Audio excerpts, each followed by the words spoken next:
Hi friends, ಎಲ್ಲರೂ ಹೇಗಿದ್ದೀರಾ? ಎಲ್ಲರೂ ಚೆನ್ನಾಗಿದ್ದೀರಾ ಅಂತ ನನ್ನ ಭಾವನೆ. ಇವಾಗ ನಾನು ಡಾಬಾ ಸ್ಟೈಲ್ ಎಗ್ ಕರಿ ಮಾಡ್ತಾಯಿದ್ದೀನಿ. ಯಾರು ನನ್ನ ಚಾನಲ್ಗೆ ಸಬ್ಸ್ಕ್ರೈಬ್ ಮಾಡ್ಕೊಂಡಿಲ್ಲ, ಪ್ಲೀಸ್ ಸಬ್ಸ್ಕ್ರೈಬ್ ಮಾಡ್ಕೊಳ್ಳಿ. ಕವಿತಾ ರೆಸಿಪಿ ಆ್ಯಂಡ್ ಲಾಗ್ಸಿಗೆ welcome back to my channel. ಇವಾಗ ನಾನು ಡಾಬಾ ಸ್ಟೈಲ್ ಎಗ್ ಕರಿ ಮಾಡೋದು ಹೇಗೆ ಅಂತ ಇವಾಗ ಹೇಳ್ತಾ ಇದ್ದೀನಿ. ಇವಾಗ ನಾನು ಫಸ್ಟು ಗೋಧಿ ಹಿಟ್ಟು ತೊಗೊಂಡು 1 ಸ್ಪೂನು ಉಪ್ಪು ಮತ್ತು 2 ಸ್ಪೂನು ಎಣ್ಣೆ ಹಾಕ್ಕೊಂಡು ಇವಾಗ ಚೆನ್ನಾಗಿ ಮಿಕ್ಸ್ ಮಾಡಿಕೊಂಡು ನೀರು ಹಾಕ್ಕೊಂಡು ಇವಾಗ ನಾನು ಏನು ಮಾಡ್ತಾಯಿದ್ದೀನಿ, ಚಪಾತಿ ಹದಕ್ಕೆ ಕಲಸಿಡ್ತಾ ಇದ್ದೀನಿ. ಇದನ್ನು ಸಾಫ್ಟಾಗಿ ಮೃದುವಾಗಿ ಕಲಸಿ ಇಟ್ಕೊಳ್ಳಿ. ಕಲಸಿ ಎತ್ತಿಟ್ಟು ಇದನ್ನು ನೀವೇನು ಮಾಡಬೇಕೀಗ ನೋಡ್ತಾ ಇದ್ದೀರಾ, ಇವಾಗ ಈ ಥರ ಸಾಫ್ಟಾಗಿರಬೇಕು. ಯಾವತ್ತು ಚಪಾತಿ ತುಂಬ ಗಟ್ಟಿಯಾಗಿ ಕಲಿಸ್ಕೊಡ್ಬೇಡಿ. ಕಲಿಸ್ಕೊಂಡ್ರೆ ಅದು 1 ಅವರ್ ಅಷ್ಟೇ ಸಾಫ್ಟಾಗಿರುತ್ತೆ. ಆ ನಂತರ ಅದೇನಾಗುತ್ತೆ, ತುಂಬ ರಫ್ ಆಗಿ ಈ ಥರ ಅನಿಸುತ್ತೆ, ಡ್ರೈನ ಥರ ಅನಿಸುತ್ತೆ. ಇವಾಗ ನೋಡ್ತಾ ಇದ್ದೀರಾ, ಇದನ್ನು ನಾನು ಇವಾಗ ರೆಸ್ಟ್ ಮಾಡೋಕ್ಕೆ ಇಡ್ತಾಯಿದ್ದೀನಿ, ಅಂದರೆ ಮುಚ್ಚಿಟ್ಟು ಸ್ವಲ್ಪ ಹೊತ್ತು.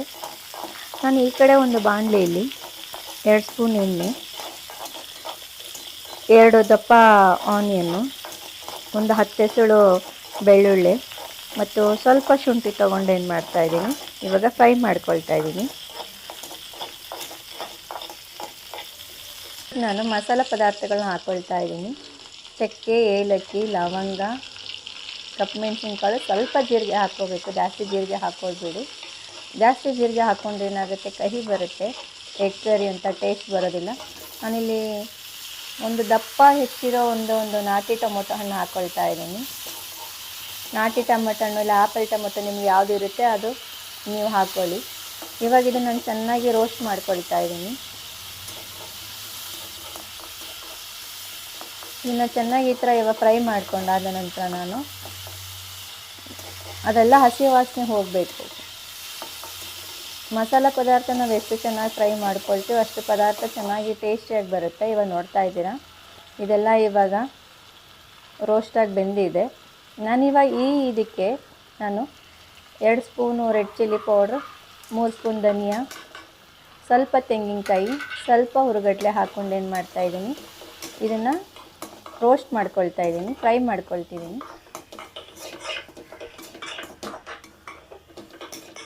ಈ ಥರ ಫ್ರೈ ಮಾಡ್ಕೊಳ್ಳೋದ್ರಿಂದ ಏನಾಗುತ್ತೆ, ಯಾವುದೇ ಥರದ ಹಸಿ ವಾಸನೆ ಹೊರಟೋಗುತ್ತಲ್ವ. ಅದಾದ ನಂತರ ನಿಮಗೆ ಟೇಸ್ಟ್ ಇನ್ನೂ ತುಂಬ ರಿಚಾಗಿ ಬರುತ್ತೆ. ಸ್ವಲ್ಪ ಕೊತ್ತಂಬರಿ ಸೊಪ್ಪು ಹಾಕ್ಕೊಳ್ತಾ ಇದ್ದೀನಿ. ಕೊತ್ತಂಬರಿ ಸೊಪ್ಪು ಹಾಕ್ಕೊಂಡು ಇವಾಗ ಫ್ರೈ ಮಾಡ್ಕೊಳ್ತಾ ಇದ್ದೀನಿ. ಫ್ರೈ ಮಾಡಿಕೊಂಡ ನಂತರ ಇದನ್ನು ಚೆನ್ನಾಗಿ ನಾವು ಫ್ರೈ ಮಾಡ್ಕೊಳ್ಬೇಕು. ನಾನು ಯಾಕೆ ಇವಾಗಲೇ ಹಾಕ್ಕೊಳ್ತಾ ಇದ್ದೀನಿ, ಆಮೇಲೆ ಸ್ವಲ್ಪ ಹಾಕ್ಕೊಳ್ಬೋದಾಗಿತ್ತು. ಇಲ್ಲ, ಸ್ವಲ್ಪ ಇದು ಚೆನ್ನಾಗಿ ರೋಸ್ಟ್ ಆದರೆ ಟೇಸ್ಟ್ ಚೆನ್ನಾಗಿ ಬರುತ್ತೆ ಅಂತ ಹೇಳಿ.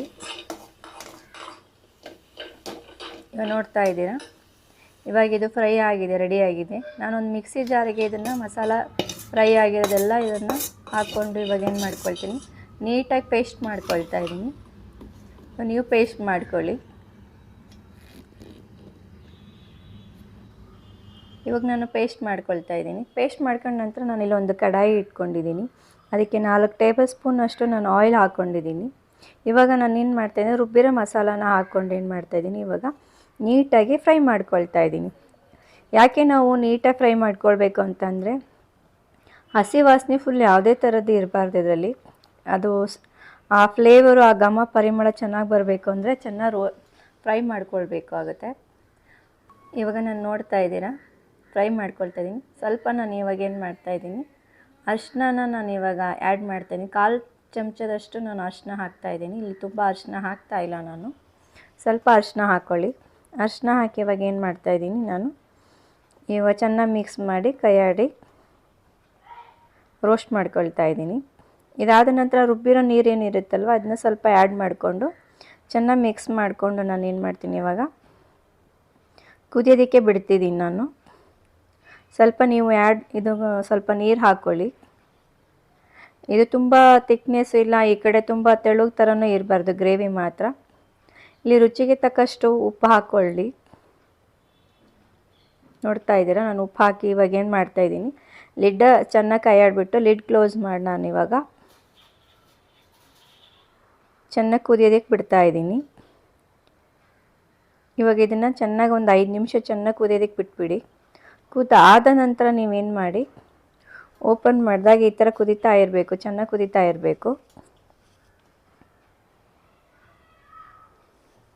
ನೋಡ್ತಾ ಇದ್ದೀರಾ, ಕುದ್ದಿದೆ ಈಗ. ಇವಾಗ ನಾನು ಏನು ಮಾಡ್ತಾಯಿದ್ದೀನಿ, ಈ ಟೈಮಲ್ಲಿ ನಾನು ಮೊಟ್ಟೆನ ಹಾಗೆ ಒಡೆದ್ಬಿಟ್ಟು ಡೈರೆಕ್ಟಾಗಿ ಹಾಕ್ಕೊಳ್ತಾ ಇದ್ದೀನಿ. ನೋಡ್ತಾ ಇದ್ದೀರಾ, ಇವಾಗ ನಾನು ಎಗ್ಗನ್ನು ಒಡೆದ್ಬಿಟ್ಟು ಹಾಕ್ಕೊಳ್ತಾ ಇದ್ದೀನಿ. ನಾನು ಈ ಥರ 7 ಮೊಟ್ಟೆನ ಹಾಕ್ಕೊಳ್ತಾ ಇದ್ದೀನಿ. ನಿಮ್ಮ ಮನೆಗೆ ಎಷ್ಟು ಬೇಕೋ ಅಷ್ಟು ನೀವು ಮೊಟ್ಟೆಗಳನ್ನ ಹಾಕ್ಕೋಬೋದು. ನೀವು ಹೆಚ್ಚಾಗಿ ಮಾಡ್ತೀನಿ ಅಂತಂದರೆ ಹೆಚ್ಚಾಗಿಲ್ಲ, ಕ್ವಾಂಟಿಟಿ ಎಲ್ಲ ಹೆಚ್ಚಾಗಿ ಮಾಡಿಕೊಂಡು ಹುರಿದ್ಬಿಟ್ಟು ನೀವು ಈ ಥರ ಮಾಡ್ಕೊಳ್ಬೋದು. ನಾನಿವಾಗ 1 ಟೈಮ್ಗೆ ಮಾಡೋಕ್ಕೋಸ್ಕರ ನಾನು 7 ಮೊಟ್ಟೆ ಮಾತ್ರ ತೊಗೊಳ್ತಾ ಇರೋದು. ನಾನು ಇವಿಷ್ಟು ಕಡಿಮೆ ಕ್ವಾಂಟಿಟಿಲಿ ನಾನು ಮಾಡ್ಕೊಳ್ತಾ ಇದ್ದೀನಿ. ಇದಾದ ನಂತರ ನಾನು ಇದನ್ನು ಏನು ಮಾಡ್ತಾಯಿದ್ದೀನಿ, 7 ಮೊಟ್ಟೆನೂ ಒಡೆದ್ಬಿಟ್ಟು ಇವಾಗ ನೀಟಾಗಿ ಕ್ಲೋಸ್ ಮಾಡಿಡ್ತಾ ಇದ್ದೀನಿ. ನೀವು ನೋಡ್ತಿರ್ಬೋದು, ನಾನು ಬಾಯ್ಲ್ಡ್ ಆಗಿರೋ ಮೊಟ್ಟೆನ ಹಾಕ್ತಾಯಿಲ್ಲ, ಡೈರೆಕ್ಟ್ ಇದೇ ಥರ ಮೊಟ್ಟೆಗಳನ್ನು ಹಾಕ್ತಾಯಿದ್ದೀನಿ. ಇವಾಗ ಕ್ಲೋಸ್ ಮಾಡಿ ಇಡ್ತಾ ಇದ್ದೀನಿ.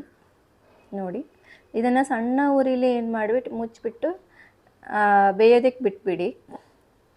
ತುಂಬ ಹೈ ಫ್ಲೇಮಲ್ಲಿ ನೀವು ಹುರಿಯೋದಕ್ಕೆ ಹೋದರೆ ಅದೇನಾಗುತ್ತೆ, ಫುಲ್ಲು ಗ್ರೇವಿ ಎಲ್ಲ ಸೀದೋಗೋ ಚಾನ್ಸಸ್ ತುಂಬ ಇರುತ್ತೆ.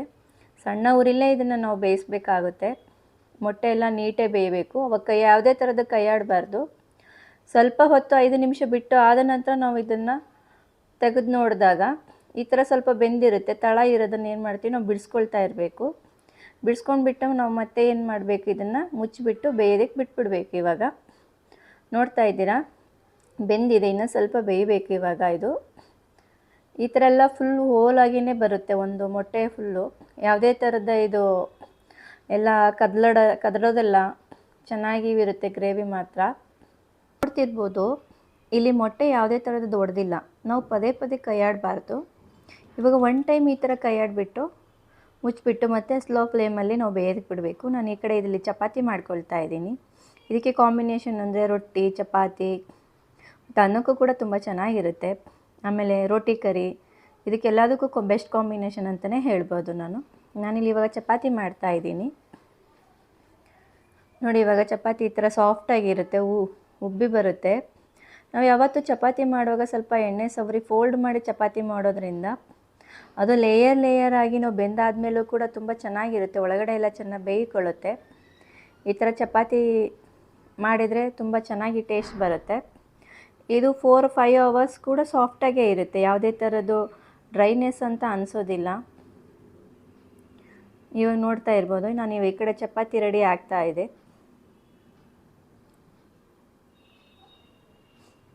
ನೀಟಾಗಿ ಚೆನ್ನಾಗಿ ಎಡ್ಜೆಲ್ಲ ಬೇಯಿಸ್ಕೊಳ್ಳಿ. ಚಪಾತಿ ಎಲ್ಲ ಹಸ್ಕೆ ಯಾವುದೇ ಥರದ್ದು ಇರಬಾರ್ದು.